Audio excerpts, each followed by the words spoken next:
On June 28, 1914, two gunshots fired on a quiet street in Sarajevo would kill Archduke Franz Ferdinand, and within weeks, the world's greatest powers were at war. This is not a legend. This is not a theory. This is documented history. In the early 20th century, Europe was tense but not yet at war. Great empires, Austria, Hungary, Germany, Russia, Britain, and France, were locked in rival alliances, arms races, and nationalist unrest. At the center of this tension stood Austria-Hungary, a vast empire ruling over many ethnic groups who wanted independence, especially in the Balkans.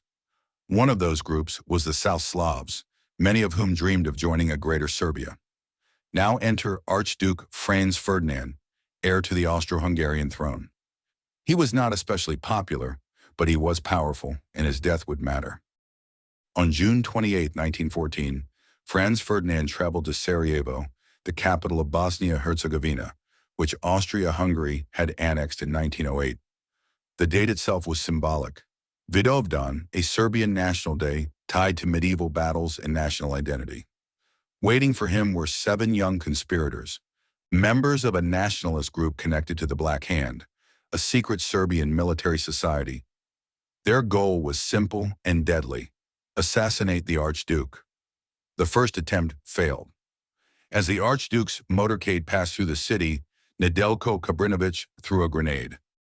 It bounced off the car and exploded behind it, injuring officers and civilians. But not the Archduke.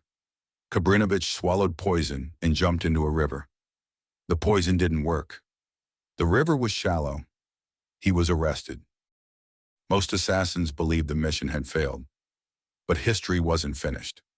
Later that morning, Franz Ferdinand insisted on visiting the wounded at the hospital.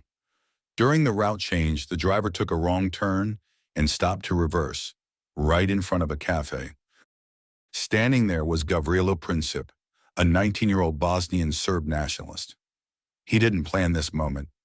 He didn't chase the car. It stopped in front of him. At point-blank range, Princip fired 2 shots. One bullet struck Archduke Franz Ferdinand in the neck. The other struck Sophie, Duchess of Hohenberg, his wife, in the abdomen. Within minutes, both were dead. 2 bullets. 5 seconds. And the world began to unravel. Austria-Hungary blamed Serbia, accusing it of backing the assassins. With support from Germany, Austria-Hungary issued an ultimatum to Serbia. Serbia accepted most demands, but not all. On July 28, 1914, Austria-Hungary declared war on Serbia. Then the alliances ignited. Russia mobilized to defend Serbia. Germany declared war on Russia. Germany then declared war on France. German troops invaded Belgium, triggering Britain to enter the war. In just 5 weeks, Europe was at war. What began as an assassination became World War I, a conflict that killed over 16 million people, destroyed empires, redrew borders, and reshaped the modern world. The Austro-Hungarian Empire collapsed.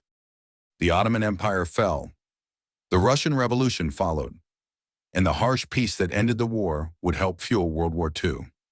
All traced back to a wrong turn, a stopped car, and 2 gunshots in Sarajevo. Here's the irony. Gavrilo Princip didn't start World War I alone.